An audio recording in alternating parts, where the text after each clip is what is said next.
يرحم الله من قرأ سورة الفاتحة.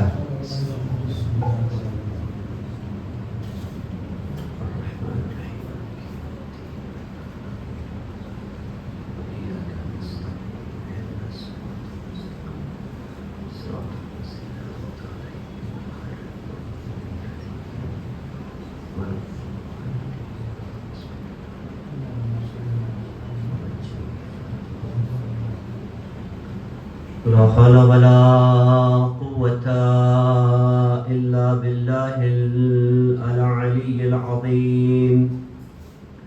أعوذ بالله من الشيطان الرجيم. بسم الله الرحمن الرحيم. الحمد لله الذي لا يبلغ مدحته القائلون ولا يحصي نعماءه العادون ولا يعدي حقه المجتهدون الذي لا يدركه بعد الهمم ولا يناله غوف الفتن الذي ليس لصفته حد محدود ولا نعت موجود ولا وقت معدود ولا أجل ممدود. فطر الخلائق بقدرته ونشر الرياح برحمته وبتدى بالصخور ميضان أرضه. ثم الصلاة والسلام والتحية والإكرام مولانا ومولى الثقلين جد الحسن والحسين أبي القاسم محمد مصطفى. اللهم صل على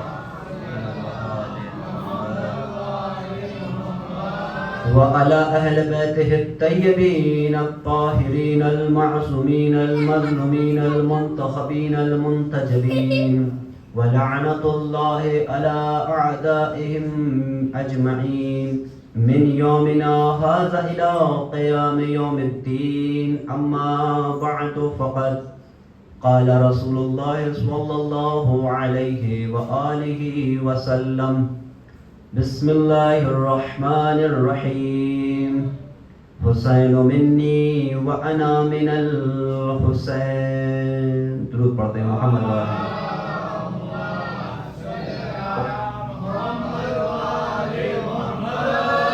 حاضرین فرش عزا، ماتمداران سرکار سید الشہداء و سوگواران شہداء کربلا، عشرہ محرم الحرام کی یہ 7ویں مجلس ہے جس کو پڑھنے کا شرف حاصل ہو رہا ہے. اس خداوند عالم کا لاکھ لاکھ شکر گزار ہوں کہ جس پروردگار عالم نے ہم سب کو ایک مرتبہ پھر سے اس فرش عزا پر بیٹھنے کی سعادت عنایت فرمائی. وہ پروردگار کہ جو خلاق کائنات ہے، وہ پروردگار جو موت و حیات کے اوپر اختیار رکھتا ہے، وہ پروردگار جو کن فیکون کا مالک ہے. خالی ارادہ کرتا ہے چیز نمودار ہو جاتی ہے، چیز اپنی شکل میں آ جاتی ہے. وہ کن فیکون کا مالک ہے. اس پروردگار عالم کا حبیب محبوب خاتم الانبیاء محمد مصطفیٰ صلی اللہ علیہ وآلہ وسلم کا ارشاد گرامی ہے کہ حسین منی وأنا من الحسین. اکثر و بیشتر آپ اکثر ذاکرین سے، اکثر خطیب سے، اکثر علماء سے اس حدیث کی ذیل میں سنتے رہتے ہیں کہ حسین منی وأنا من الحسین، حسین مجھ سے ہے اور میں حسین سے ہوں. دیکھیے، یہ وہ رسول ہے جو بغیر وحی کے کلام نہیں کرتا ہے. یہ وہ رسول ہے کہ جس کا کلمہ، جس کا قصیدہ قرآن پڑھ رہا ہے. کبھی طٰہٰ کہہ کر خطاب کر رہا ہے تو کبھی یاسین کہہ کر خطاب کر رہا ہے، تو کبھی مزمل کہہ کر خطاب کر رہا ہے، تو کبھی مدثر کہہ کر خطاب کر رہا ہے.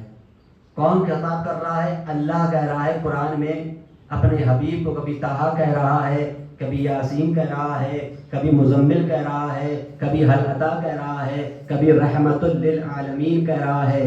دیکھیے اسی قرآن میں، اسی پاک و پاکیزہ بابرکت کتاب میں، کہ جس قرآن میں 114 سورے اللہ نے نازل کیے ہیں، 6666 آیتیں ہیں، اسی قرآن میں ایک جگہ پر اللہ کا ذکر ہو رہا، اللہ فرما رہا ہے، اعلان ہو رہا ہے کہ جو قرآن ہے وہ مومنوں کے لیے رحمت ہے۔ کاش متوجہ ہو، یہ قرآن جو ہے وہ مومنین کے لیے رحمت ہے، مسلمانوں کے لیے رحمت ہے۔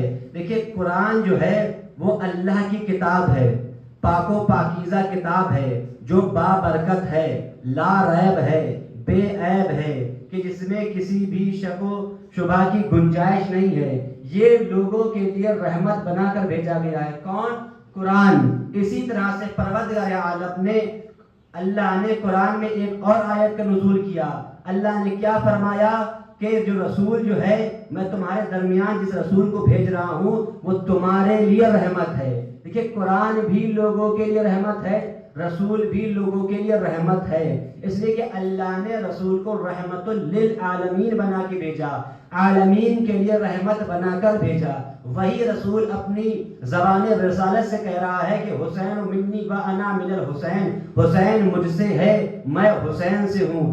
آج پوری دنیا، آپ دنیا پر نظر اٹھا کر دیکھیں کہ کائنات کا کوئی ایسا گوشہ نہیں ہے، کوئی ایسا علاقہ نہیں ہے، کوئی ایسا قریہ نہیں ہے، کوئی ایسا شہر نہیں ہے، کوئی ایسا خطہ نہیں ہے، کوئی ایسی گلی نہیں ہے کہ جہاں پر عزائے سید الشہداء کا اہتمام نہ کیا جا رہا ہو، جہاں پر مجلس عزا کا اہتمام نہ کیا جا رہا ہو، جہاں عزائے سید الشہداء کے نام پر مجلسوں کو نہ انعقاد نہ کیا جا رہا ہو۔ یعنی دنیا کے کونے کونے پر عزائے سید الشہداء کا انعقاد کیا جا رہا ہے، فرش عزا کا بچھایا جا رہا ہے، فرش عزا کو بچھایا جا رہا ہے، عزائے سید الشہداء کا ذکر کیا جا رہا ہے۔ دیکھیے میں کہوں گا دنیا پر اگر آپ نظر اٹھا کر دیکھیں گے تو دنیا میں آپ کو بہت سے بڑے بڑے لوگ، افراد نظر آئیں گے کہ جو اپنی جانوں کو قربان کر چکے ہیں، اپنی زندگیوں کو قربان کر چکے ہیں، لیکن ان کا نام لینے والا کوئی موجود نہیں ہے،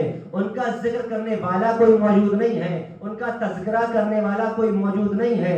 آخر اس نام حسین میں، آخر اس ذکر حسین میں، آخر اس تذکرہ حسین میں ایسی کون سی قوت پائی جاتی ہے، اس ذکر حسین میں ایسی کون سی طاقت پائی جاتی ہے کہ بھئی 1400 سال گزرنے والے ہیں، 1400 سال مکمل ہونے والے ہیں، پھر بھی لوگ آج ذکر حسین کر رہے ہیں، حسین کا ذکر کر رہے ہیں، حسین کے نام پر مجلسوں کو انعقاد کر رہے ہیں، ذکر حسین کے اوپر مجلسوں کو برپا کر رہے ہیں۔ بہت سے بڑے بڑے افراد بڑے بڑے مقامات پر شہید ہوئے، بڑے بڑے مقامات پر قتل ہوئے، لیکن دنیا والے ان کا نام نہیں لیتے ہیں، ان کا تذکرہ نہیں لیتے ہیں، ان کا ذکر دہراتے نہیں ہیں۔ آخر ذکر حسین میں ایسی کون سی قوت پائی جاتی ہے کہ بھئی ذکر حسین ختم نہیں ہوتا ہے بلکہ ذکر حسین بڑھتا چلا جا رہا ہے؟ آخر ایسی کون سی طاقت پائی جاتی ہے، ایسی کون سی قوت پائی جاتی ہے کہ 14 سال ہونے والے ہیں مکمل، پھر بھی آج ذکر حسین ہو رہا ہے؟ ہر گلی میں دیکھیے ذکر حسین ہو رہا ہے، ہر شہر میں دیکھیے ذکر حسین ہو رہا ہے، ہر علاقے میں دیکھیے ذکر حسین ہو رہا ہے۔ دیکھیے وہ اوروں کا ذکر ہے جو ذکر کرنے والوں کی وجہ سے زندہ رہتا ہے۔ اللہ اکبر، کاش متوجہ ہو۔ وہ اوروں کا ذکر ہے جو ذکر کرنے والوں کی وجہ سے زندہ رہتا ہے۔ یہ میرے مولا حسین کا ذکر ہے۔ دیکھیے اوروں کا بھی ذکر ہے، اوروں بھی شہید ہوئے ہیں، اور بھی لوگ بڑے بڑے بہادر تھے، بڑے بڑے شجاع تھے، بڑے بڑے دلیر تھے، بہادر تھے، بڑے بڑے مقامات پر شہید ہوئے ہیں، جہاد کیا ہے، لڑائیاں کی ہیں، جنگیں کی ہیں اور شہید ہوئے ہیں، اپنی جانوں کو قربان کیا ہے، لیکن دنیا والے ان کا ذکر نہیں کرتے ہیں، ان کا تذکرہ نہیں کرتے ہیں۔ فقط دنیا والے آج پوری دنیا میں دیکھیے فقط ذکر حسین ہو رہا ہے، حسین کا ذکر ہو رہا ہے، حسین کے نام پر مجلسوں کو برپا کیا جا رہا ہے۔ دیکھیے وہ اوروں کا ذکر ہے، یہ ہمارے امام حسین کا ذکر ہے۔ اگر آپ ایمان کے، فکر کے اور اسلام کے پلڑے پر، عدالت کے پلڑے پر دونوں ذکروں کو رکھ کر دیکھیں گے تب آپ کو اندازہ چلے گا، تب آپ کو پتا ہوگا کہ کس ذکر میں زندہ رہنے کی صلاحیت پائی جاتی ہے اور کس ذکر میں زندہ رہنے کی صلاحیت نہیں پائی جاتی ہے۔ بھائی وہ بھی لوگ بڑے مقامات پر شہید ہوئے لیکن ان کا تذکرہ، ان کا ذکر دہرایا نہیں جاتا ہے۔ ہمارے آقا حسین کا ذکر 14 سال کے بعد بھی دہرایا جا رہا ہے اور انشاءاللہ آگے چل کر بھی دہرایا جائے گا۔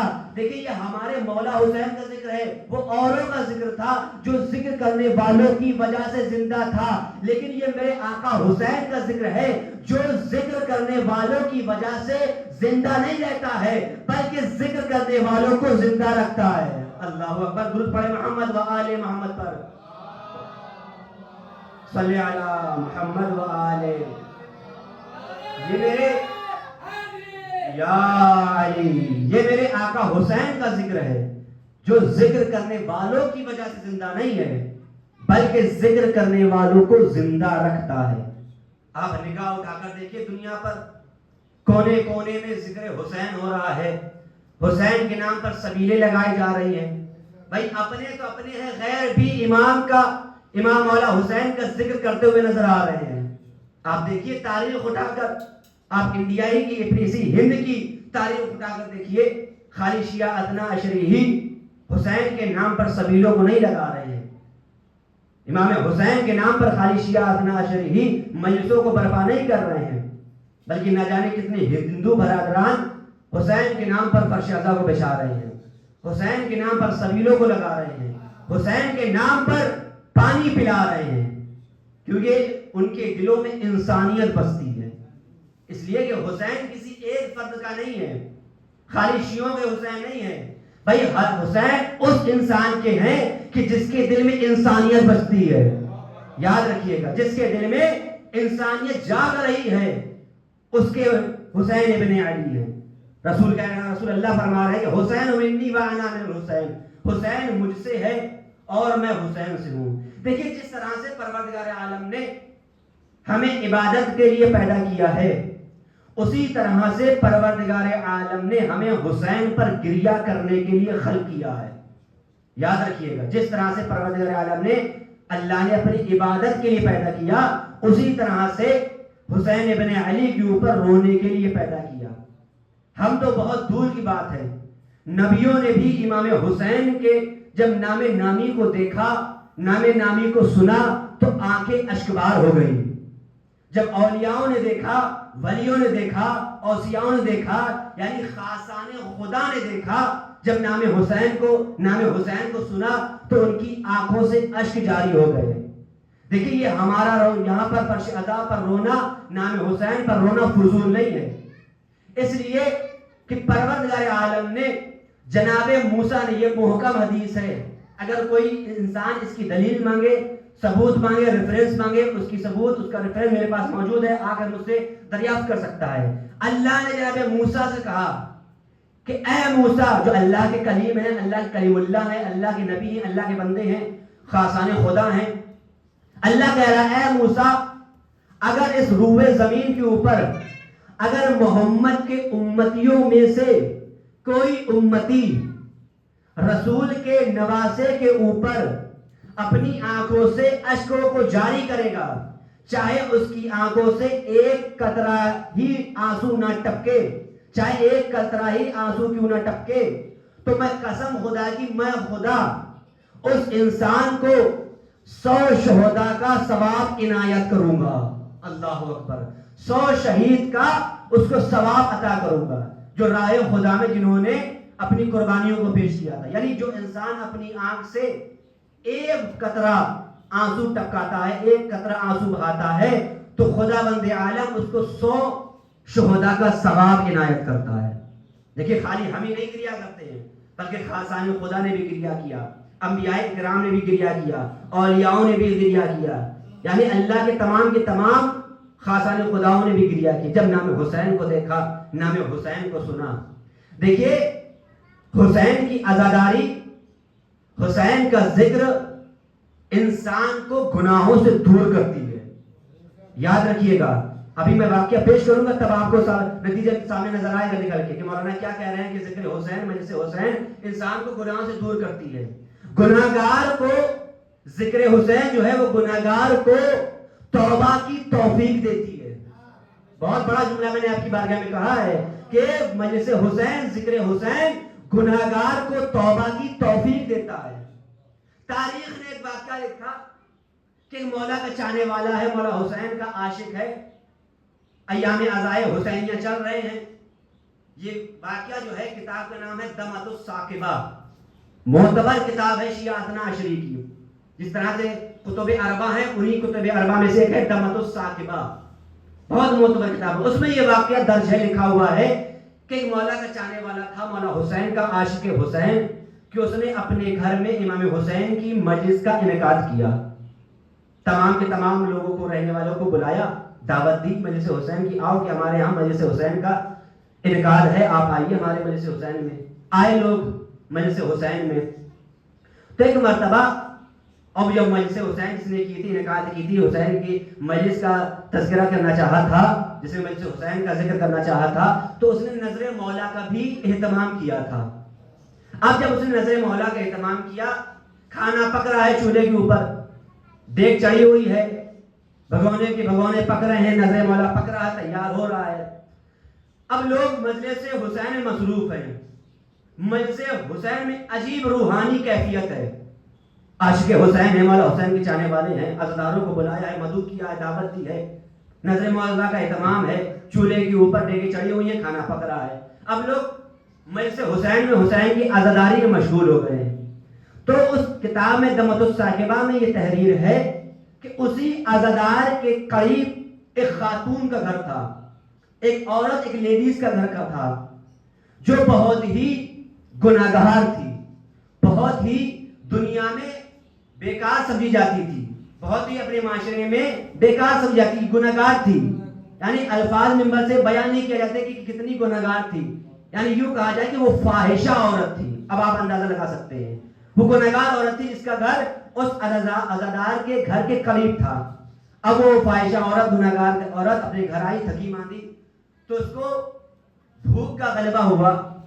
اب اسے بھوک لگی، اس نے چاہا کہ بھائی میں بھوک لگ رہی، کچھ پکانا چاہوں. تو جب اس نے پکانا چاہا تو دیکھا کہ گھر میں تو کچھ سب کچھ ہے، لیکن آگ پکانے کے لیے کوئی سامان نہیں ہے کہ میں کس طرح سے آگ کو اجاگر کروں، آگ کو جلاؤں. تو اس نے اپنے کانوں سے سنا کہ میرے گھر کے قریب ایک مولا کے چاہنے والے کا عزادار. دیکھیے اس کو ذہن میں رکھیے، گناہگار عورت تھی، بہت بڑی گناہگار کی اپنے زمانے کی. اسے اپنے کانوں سے سنا کہ مولا کا چاہنے والا ہے عزادار، اس کے گھر میں مجلس عزا ہو رہی ہے. لوگ اپنی مجلس میں مولا کے عزاداری میں مشغول ہیں، ماتم کر رہے ہیں، آہو پکا کر رہے ہیں، گریہ ماتم کر رہے ہیں، لوگ مشغول ہیں، کھانا پک رہا ہے. اب یہ گناہگار عورت اس عزادار کے گھر آئی تو اس نے کیا دیکھا کہ مولا کے چاہنے والے اپنی مولا کے عزاداری میں مشغول ہیں، ماتم کر رہے ہیں، گریہ زاری کر رہے ہیں. تو اس نے اس عورت نے کیا دیکھا، جو کھانا پک رہا تھا اس کی آگ جو ہے وہ بجھ چکی ہے.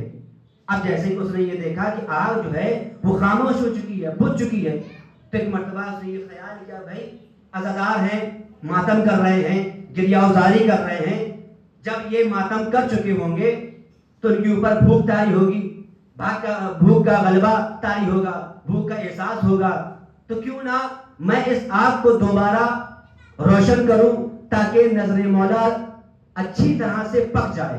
اب اس کا خیال دیکھیے گناہگار عورت کا کہ خیال کیا ہے، فکر کیا ہے، تھنکنگ کیا ہے. یہ خیال کر رہی ہے کہ مولا کے چاہنے والے ہیں جو عزاداری مشغول ہیں، ان کے ذہن سے یہ نکل چکا ہے کہ کھانا نظر مولا جو ہے وہ آگ کے اوپر رکھا ہوا ہے، پک رہا ہے، آگ خاموش ہوئی ہے یا آگ جل رہی ہے، ان کے ذہن میں نہیں عزاداروں کے. وہ جب عورت قریب آئی آگ کے تو اس نے دیکھا کہ آگ بجھ چکی ہے، آگ خاموش ہو چکی ہے. تب اس عورت نے اپنے منہ سے پھونکا، اس آگ کو روشن کرنا چاہا، آگ روشن ہو گئی. اس کتاب میں دمۃ الثاقبہ میں لکھا ہے کہ جو وہ عورت گناہگار تھی اپنے منہ سے پھونک رہی تھی آگ تاکہ روشن ہو جائے، آگ جل جائے، اگر آگ پھر سے روشن ہو جائے. تو تاریخ میں لکھا ہے، اس کتاب میں یہ لکھا ہے، باقاعدہ رقم ہے جملے، کہ جب وہ عورت اپنے منہ سے پھونک رہی تھی تاکہ آگ روشن ہو جائے تو وہ اس آگ کی راکھ کچھ اس عورت کے بالوں پر آ گئی. اب جیسے ہی کچھ راکھ اس عورت کے بالوں پر آئی، اب آگ روشن ہو گئی، آگ جلنے لگی، کھانا پکنے لگا. جب کھانا تیار ہو گیا تو اس عورت نے کچھ آگ لی اور لے کر اپنے گھر آ گئی. اب اس نے اس آگ کے ذریعے سے اپنے گھر میں چولہا جلایا، کھانا کے اہتمام کیا، کھانا پکایا، تھکی ماندی تھی، کھانا کھایا، کھانا کھانے کے بعد وہ سو گئی. آج جب وہ سوئی تو اس نے عالم خواب میں کیا دیکھا کہ محشر کا ہنگام ہے، محشر بپا ہوا ہے. یہ گناہگار عورت تھی، فاحشہ عورت تھی، جو معاشرے میں اچھی نہیں سمجھی جاتی تھی، بہت گناہگار عورت تھی. تو اس نے اپنے خواب میں کیا دیکھا کہ محشر کا ہنگام ہے، محشر بپا ہے، کہ فرشتے اس کو گھسیٹ کر جہنم کی طرف لے کے چلے جا رہے ہیں. کہ گناہگار عورت تھی، فرشتے اس کو گھسیٹ کر جہنم کی طرف لے کے چلے جا رہے ہیں. تو اسی اثنا میں کہ کسی شخص نے آواز دی کہ ٹھہر جاؤ، اللہ اکبر، کہ اسی اثنا میں وہ فاحشہ عورت، گناہگار عورت کا بتا روایت کر رہی ہے کہ میں نے اپنے کانوں سے سنا کہ جب مجھے فرشتے جہنم کی آگ کی طرف گھسیٹ کر لے جا رہے تھے تو کسی شخص نے آواز دی کہ ٹھہر جاؤ، کہ تمام کے تمام فرشتوں نے، تمام کے تمام ملائکہ نے پلٹ کر دیکھا. کہ دیکھنے کے بعد کیا دیکھا کہ ایک نورانی شخصیت ہے، اللہ اکبر، ایک نورانی شخصیت ہے. تو بے ساختہ فرشتوں نے سلام کیا تو اس نورانی شخصیت نے جواب سلام دیا. تو فرشتوں نے کہا اپنے ہاتھوں کو جوڑ کر، کیا آپ نے اس کی شفاعت کر دی؟ اللہ اکبر، قسم خدا، کتنا بڑا جملہ فرشتوں نے کہا، کیا آپ نے اس کی شفاعت کر دی؟ تو ان نورانی شخصیت نے کہا کہ اگر میں نے شفاعت اس کی نہ کی ہوتی تو میں تمہیں روکتا نہ. اللہ اکبر، اگر میں نے اس مومنہ کی، اس گناہگار عورت کی شفاعت نہ کی ہوتی تو میں تمہیں روکتا نہ. اب جیسے ہی ان فرشتوں نے یہ سنا تو ایک مرتبہ فرشتوں نے کہا کہ اگر آپ نے اس کی شفاعت کر دی ہے تو مجھے ذرا آپ یہ بتائیے آخر اس کا ایسا کون سا عمل تھا کہ جس کی وجہ سے آپ نے اس کی شفاعت کر دی. اللہ اکبر، کہ اس کی وجہ، جس کی وجہ سے آپ نے اس کی شفاعت کر دی، اس کا کون سا ایسا عمل تھا کہ جس عمل کی بنا پر آپ نے اس کی شفاعت کر دی، اس کو آپ نے معاف کر دیا، اس کو آپ نے بخش دیا. تو ایک مرتبہ اس نورانی شخصیت نے کہا، کیا تم اس کے بالوں کو نہیں دیکھ رہے ہو جو خاک سے تر ہو چکے ہیں، کہ جس کو اس کے بالوں پر جو خاک پڑی ہوئی ہے، راکھ پڑی ہوئی ہے، یہ کوئی عام راکھ نہیں ہے. اللہ اکبر، یہ کوئی عام خاک نہیں ہے، یہ کوئی عام راکھ نہیں ہے، بلکہ میرے نواسے حسین کے عزاداروں کی مدد میں اس نے جو کوشش کی ہے وہ اس کے سروں پر راکھ ہے. اس لیے کہ میرے نواسے حسین کے عزاداروں نے میرے نواسے حسین کے نام پر مجلس کا اہتمام کیا تھا. جب یہ اپنے گھر پر آئی تھی، اسے اپنی بھوک کا غلبہ ہوا، بھوک اس کے اوپر طاری ہوئی تو اس نے آگ کو روشن کرنا چاہا. تو اس کے پاس کوئی ساز و سامان نہیں تھا کہ جس کی بنا پر یہ آگ کو روشن کر سکتی تھی. اس کے گھر کے قریب ایک میرے نواسے حسین کے چاہنے والے کا گھر تھا جہاں پر فرش عزا بچھی تھی، نظر محلہ کا اہتمام تھا، آگ بجھ چکی تھی. تو اس نے ان عزاداروں کی مدد میں کوشش کی. اس کے ذہن میں یہ خیال آیا کہ جب یہ عزاداری سے فارغ ہوں گے، ماتم سے فارغ ہوں گے تو بھوک کا غلبہ ہوگا، بھوک کا احساس ہوگا. کیوں نہ اس آگ کو روشن کیا جائے تاکہ نظر مولا مکمل طرح سے پک سکے، نظر مولا مکمل طرح سے تیار ہو سکے. تو وہ فرزند رسول جو تھے، اللہ اکبر، وہ کوئی اور شخصیت نہیں تھے، وہ جو نورانی شخصیت تھے وہ محمد مصطفیٰ تھے. اللہ اکبر، کہ جنہوں نے اس گناہگار عورت کی شفاعت کی تھی، اس گناہگار عورت کو بخش دیا تھا. فرشتوں نے کہا تھا آخر اس کا کون سا عمل ہے کہ جس کی وجہ سے آپ اس کی شفاعت کر رہے ہیں؟ تو رسول اللہ نے بتایا کہ میرے نواسے حسین کے عزاداروں کی مدد میں کوشش کی. اما اگر کوئی انسان، اللہ اکبر، اگر کوئی انسان عزاداروں کی عزاداری میں مدد کر دے تو رسول اس کی شفاعت کر دیا کرتے ہیں. اللہ اکبر، درود پڑھے محمد و آل محمد پر، صلی علی محمد. کبھی کبھی اس انداز سے بھی سنا کیجئے، فرش عزا، عزاداروں کی عظمت، عزاداروں کی محنت کی عظمت کیا ہوتی ہے. اگر کوئی انسان عزاداروں کی عزاداری میں مدد کر دے تو رسول اس کی شفاعت کر دیتے ہیں. جبکہ اس گنہگار کی عورت میں یہ نہیں تھا کہ اگر ہم عزاداروں کی عزاداری میں مدد کر رہے ہیں تو آیا رسول میری شفاعت کر دیں گے. اس کے ذہن میں یہ نہیں تھا. اس نے یہ خیال کر کے، یہ سوچ کر کے عزاداروں کی عزاداری میں مدد نہیں کی تھی. اسے دور دور تک یہ خیال نہیں تھا کہ میں آیا عزاداروں کی عزاداری مدد کر رہی ہوں تو گویا رسول میری روز محشر شفاعت کریں گے. اس نے عزاداروں کی عزاداری میں مدد کی. اگر کوئی انسان عزاداروں کی عزاداری میں مدد کر رہا ہے تو یقیناً رسول اللہ اس کی شفاعت کر دیتے ہیں, یقیناً اہل بیت اس کی شفاعت کر دیتے ہیں. اور جو باقاعدہ نظر مولا کا اہتمام کرے, حسین کی مجلسوں کا اہتمام کرے. دیکھیے اس عورت سے جو ہو سکتا تھا اس عورت نے کیا تھا. کیا کیا تھا کہ اس نے آگ جو گلزار وہ ہو چکی تھی, بجھ چکی تھی, ٹھنڈی ہو چکی تھی, اس نے دوبارہ سے روشن کیا, دوبارہ سے جلایا. اس عورت سے جو ہو سکتا تھا اس عورت نے کیا. جو آل رسول سے, جو رسول سے ہو سکتا تھا وہ رسول نے کیا. اللہ اکبر. جو اس عورت سے ہو سکتا تھا اس عورت نے کیا, جو رسول سے ہو سکتا تھا وہ رسول نے کیا. تو لہذا ہمیں بھی چاہیے ہم جو بھی کر سکتے ہیں حسین کے لیے وہ کریں. اگر ہم حسین کے نام پر پانی پلا سکتے ہیں تو ہم حسین کے نام پر پانی پلائیں. اما جو ہمارے اختیار میں ہے ہم وہ کریں گے, جو اہل بیت کے اختیار میں ہے وہ اہل بیت کریں گے. اللہ اکبر. درود پڑھیں محمد و آل محمد پر. صلی علی محمد و آل محمد.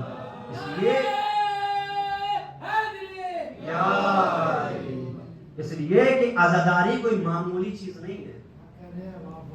عزاداری کسی کے باپ کی وراثت میں نہیں ملتی ہے. اور یقیناً یہ چھٹے امام کا جملہ بھی ہے کہ جب بھی اللہم صلی علی محمد و آل محمد, کہ جب ہم اہل بیت کی محبت اپنے دل میں محسوس کرو, جب ہم اہل بیت کی ولایت, میرے جد علی مرتضیٰ کی ولایت کی ٹھنڈک اپنے دل میں محسوس کرو تو اپنی ماں کے حق میں دعائیں کیا کرو کہ تمہاری ماں نے امانت میں خیانت نہیں کی ہے. یہ عزاداری, یہ علی کی ولایت ورثے میں نہیں ملتی ہے, ماں کی شرافت سے ملتی ہے. ہم خوش نصیب ہیں کہ حسین کا فرش عزا بچھا رہے ہیں, حسین کے نام پر گریہ کر رہے ہیں. دیکھیے جناب موسیٰ نے اللہ کی بارگاہ میں دست دعا کی, اپنے ہاتھوں کو جوڑا, کہا پروردگارا آخر کیا وجہ ہے کہ تمام امتیوں میں سے محمد کی امتی افضل ہے. آخری بات, اس کے بعد ربط مسائل. کون کہہ رہا ہے؟ کلیم اللہ, موسیٰ کلیم اللہ, جو اللہ کے نبی ہیں. کس سے خطاب کر رہے ہیں؟ جو کائنات کا خالق ہے, کہ جس نے موسیٰ کو بھی بنایا ہے, وہ موسیٰ کلیم اللہ. اللہ سے خطاب کر رہے ہیں پروردگارا آخر تمام امتیوں میں سے اور جو محمد کی امتی ہے ایسی کون سی صفت ان کے اندر ہے کہ اور امتیوں میں اور جو محمد کی امتی ہے وہ افضل قرار ہیں؟ کیا صفت ان کے اندر؟ تو پروردگار عالم نے پر بتایا کہ اے موسیٰ ان محمد کی امتیوں کے اندر 10 خصلتیں ہوں گی, 10 خصوصیات ہوں گی. پہلی خاصیت سنیے 10 خاصیتیں کیا ہیں, خصلتیں کیا ہیں. اللہ نے جناب موسیٰ سے کہا, جب موسیٰ نے کہا کہ آخر کس وجہ کی بنا پر, کیا سبب ہے کہ محمد کی امتی ہماری امتوں سے افضل ہیں, تو اللہ نے بتایا کہ محمد کی امتیوں کے پاس 10 خاصیتیں ہوں گی, 10 خصلتیں ہوں گی, 10 صفتیں ہوں گی. پہلی صفت ہے کہ وہ نماز گزار ہوں گے. اللہ اکبر. آیا حالانکہ رسول جناب موسیٰ کے امتی بھی نماز گزار تھے. 10 صفتیں ہیں. پہلی صفت نمازی, دوسری صفت روزہ دار, تیسری صفت حج کرنے والا, چوتھی صفت زکوٰۃ ادا کرنے والا, پانچویں صفت جہاد کرنے والا, چھٹی صفت جمعہ, ساتویں صفت علم حاصل کرنے والا, آٹھویں صفت قرآن کی تلاوت کرنے والا. اللہ اکبر. قرآن کی تلاوت کرنے والا. نویں صفت کیا ہے؟ جہاد کرنے والا. 10ویں صفت کیا ہے؟ عاشورہ. اللہ اکبر. اب جیسے ہی 10ویں صفت کو اللہ نے جناب موسیٰ کلیم اللہ کے سامنے بیان کیا کہ 10ویں صفت عاشورہ ہے, تو ایک مطلب بے ساختہ جناب موسیٰ نے کہا پروردگارا ان 9 چیزوں سے میں تو آشنا ہوں, میں تو جانتا ہوں, آخر یہ 10ویں صفت کون سی ہے کہ جو تو کہہ رہا ہے عاشورہ. تو ایک مرتبہ پروردگار عالم نے جناب موسیٰ سے کہا کہ اے موسیٰ محمد کے امتیوں کے زمانے میں ایک ایسا زمانہ آئے گا کہ جسے روزے عاشورہ کہا جائے گا, کہ جب نواسۂ حسین کو قتل کر دیا جائے گا, جب جب محمد کے امتیوں کے زمانے میں روز عاشورہ آئے گا تو محمد کے امتی غمگین ہوں گے، محمد کے امتی محمد کے نواسے کے اوپر اپنی آنکھوں سے اشکوں کو جاری کریں گے۔ کون کہہ رہا ہے؟ پروردگار کہہ رہا ہے۔ یہ بات بھی کتاب دمۃ الثاقبہ میں درج ہے، لکھی ہوئی ہے، میں کوئی ہوائی بات نہیں کر رہا ہوں۔ پروردگار جناب موسیٰ سے کہہ رہا ہے کہ جب محمد کی امتیوں کے زمانے میں، محمد کے امتی کے زمانے میں میرے نواسے محمد کے نواسے حسین کے جب روز عاشورہ آئے گا تو روز عاشورہ محمد کے امتی اپنی آنکھوں سے اشکوں کو جاری کریں گے۔ اور اگر کوئی انسان ان ایام عاشورہ میں، اگر کوئی انسان، پروردگار خود کہہ رہا ہے موسیٰ سے خطاب کر کے کہ اے موسیٰ، ان ایام عاشورہ کے دوران اگر کوئی انسان نواسۂ رسول کے اوپر ایک درہم خرچ کرتا ہے تو میں پروردگار اس انسان کے مال میں 70 گنا اضافہ فرماؤں گا۔ اللہ اکبر، اللہ اکبر۔ یہ کون کہہ رہا ہے؟ پروردگار کہہ رہا ہے کہ اگر کوئی انسان ایک درہم، اگر 1 روپیہ بھی اگر ہم نام حسین پر خرچ کر رہے ہیں تو یقیناً پروردگار ہمیں 70 گنا دے گا۔ اب اس لالچ میں آ کر بھی نہ خرچ کیجئے گا بھیا، خرچ کریں گے تو پروردگار ہمیں 70 گنا دے گا، تو پھر یہ عبادت نہیں، تجارت ہو جائے گی۔ یاد رکھیے گا، اگر ہم اس خیال کر کے کریں گے بھئی ہم 10 روپے خرچ کر رہے ہیں نام حسین کے اوپر، پروردگار ہمیں 70 گنا ثواب عنایت فرمائے گا۔ اس کے بعد پروردگار عالم نے فرمایا آخری بات، اس کے بعد رکھتے مسائل، کہ اے موسیٰ، اگر کوئی اپنے محمد کی امتیوں میں سے نواسۂ حسین کے اوپر 1 روپیہ خرچ کر رہا ہے، 1 درہم خرچ کر رہا ہے، تو میں پروردگار اس کے مال میں 70 گنا اضافہ فرماؤں گا۔ اور آخری جملہ پروردگار نے کہا اے موسیٰ، اگر کوئی انسان نام حسین کے اوپر فرش عزا کو بچھا رہا ہے، صف ماتم کو برپا کر رہا ہے، اپنے آنکھوں سے اشکوں کو جاری کر رہا ہے، تو میں پروردگار بلا حساب و کتاب اسے بہشت میں داخل کر دوں گا۔ اللہ اکبر۔ یعنی اتنی فضیلت ہے حسین کی عزاداری کی، اتنی عظمت ہے حسین کی کہ اگر کوئی انسان حسین کے نام پر 1 درہم خرچ کرے تو پروردگار اس کے مال میں 70 گنا اضافہ فرماتا ہے۔ اور اگر کوئی انسان نام حسین پر گریہ کرے تو پروردگار اس کو بغیر حساب و کتاب کے بہشت میں، جنت میں داخل کر دے گا۔ یہ وہی حسین ہے جو نواسۂ رسول ہے، علی و زہرا کا لال ہے۔ آج محرم کی 7 تاریخ ہو چکی ہے، دھیرے دھیرے یہ چاند 10ویں محرم کی طرف بڑھتا چلا جا رہا ہے۔ ایک مرتبہ جب بنی ہاشم کے بچوں کی باری آئی، کل میں نے آپ کی خدمت میں عرض کیا کہ ایک انصار اپنی جان کو آقا حسین پر قربان کر چکا، حبیب ابن مظاہر بھی قربان کر چکے جو بچپن کے دوست تھے حسین کے، حر ابن یزید رہائی بھی اپنی جان کو قربان کر چکا، وہیب قلبی بھی اپنی جان کو نچھاور کر چکے آقا حسین کے اوپر، کہ جن کی شادی کے فقط 17 دن گزرے تھے وہیب قلبی کے۔ یعنی کتنی امام کی محبت تھی دلوں کے اندر، ناصروں کے اندر، مولا کے چاہنے والوں کے اندر، کہ جو اپنی بیویوں کا بھی خیال نہیں کر رہے ہیں، کہ جس کی 17 دن ہوئے تھے شادی کو فقط، کہ جو اپنے جان کو آقا حسین کی اوپر قربان کرنے کے لیے تیار ہے۔ کہ جب بنی ہاشم کے بچوں کی باری آئی تو ایک ایک بنی ہاشم کا بچہ، ایک ایک بنی ہاشم کا جوان اپنی جانوں کو قربان کر رہا ہے آقا حسین کے اوپر۔ کبھی علی اکبر آتے ہیں تو کبھی اور محمد آتے ہیں، کبھی کہ ایک مرتبہ وہ لال آتا ہے جو حسن کا یتیم ہے، جسے قاسم ابن الحسن کہتے ہیں، کہ ایک مرتبہ تاریخ لکھتی ہے، صاحب مقاتل نے لکھا کہ قاسم ابن حسن آقا حسین کی بارگاہ میں آئے، آقا حسین خیمے میں تشریف فرما ہے، اپنی مسند بیٹھے ہوئے ہیں، کہ ایک مرتبہ خیمے کا پردہ ہٹایا، قاسم داخل ہوئے، داخل ہونے کے بعد کہا امو جان میں صبح سے دیکھ رہا ہوں ایک ایک انصار آپ کا چاہنے والا آپ پر قربان ہو رہا ہے، اب تو بنی ہاشم کے بچوں کی باری آ گئی۔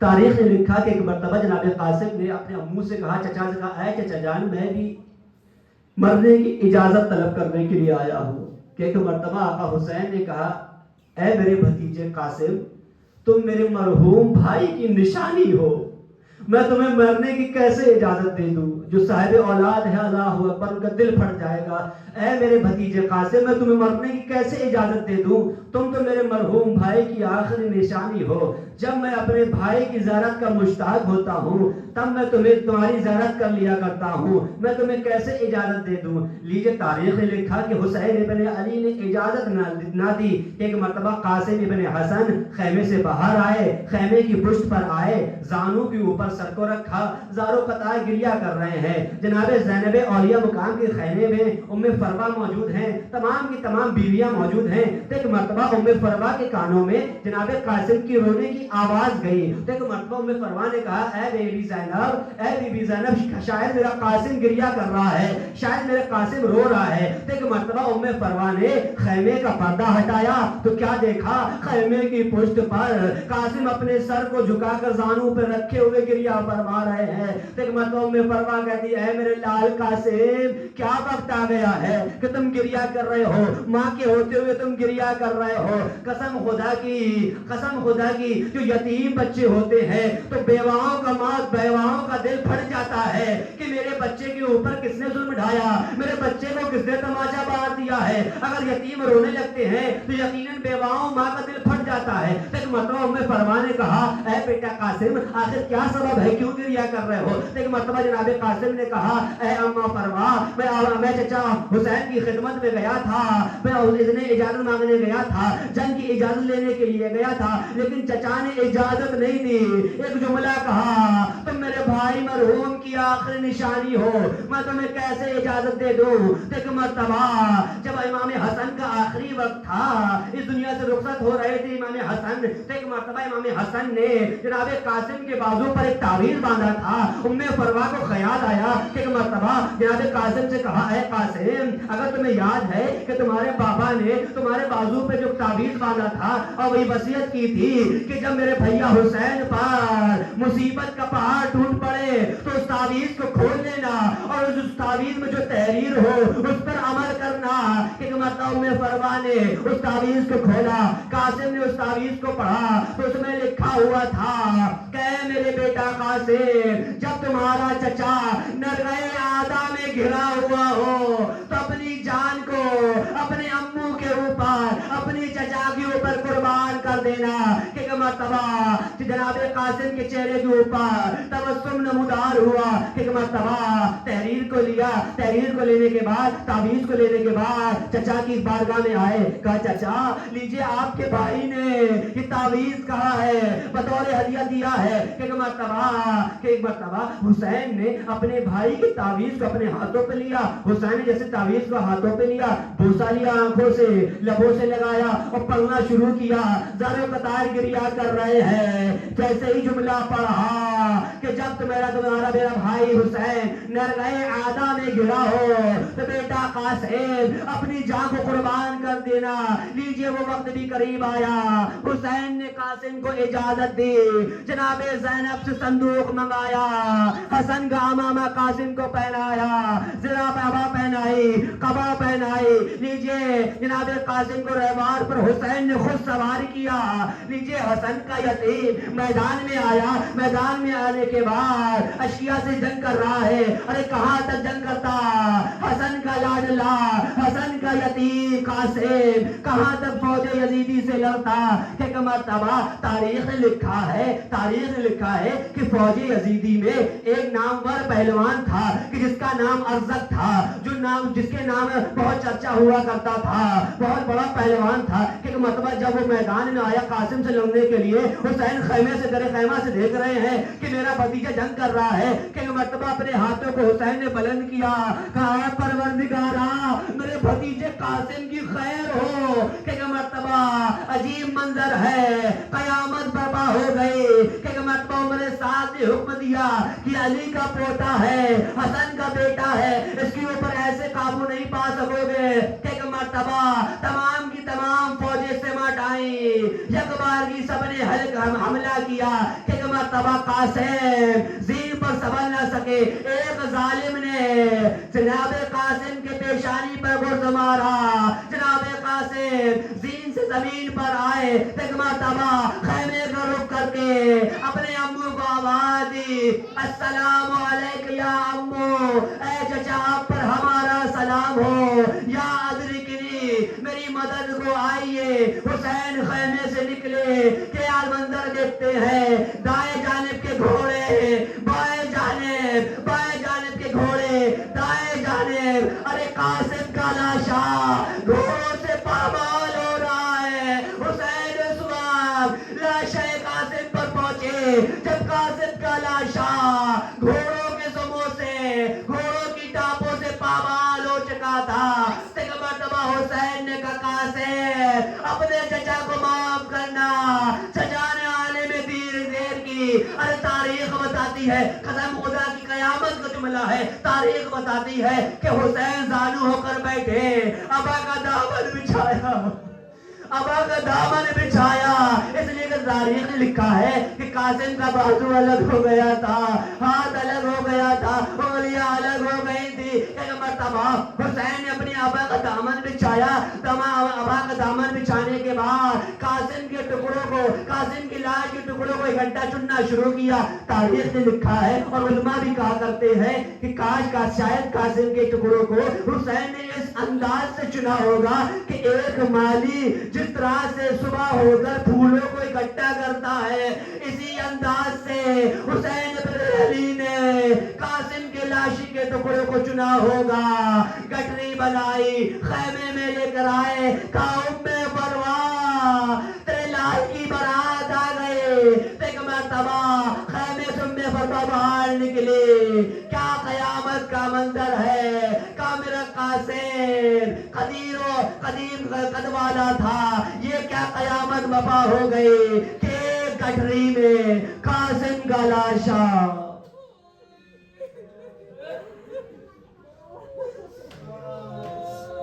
لعنت اللہ علی القوم الظالمین وسيعلم الذين ظلموا أي منقلب ينقلبون۔ پروردگار آپ یہ واسطہ ہے محمد وآل محمد کا ہماری اس قلیل عبادت کو قبول فرما۔ پروردگار آپ یہ واسطہ ہے محمد وآل محمد کا جو لوگ پریشان حال ان کی پریشانیوں کو درگزر فرما۔ پروردگار آپ یہ واسطہ ہے محمد وآل محمد کا جو لوگ بھی کسی بھی طرح کی بیماری میں گرفتار ہے، پروردگار ان سب کو شہزاد قاسم کے صدقے میں شفاء کاملہ و عاجلہ عطا فرما۔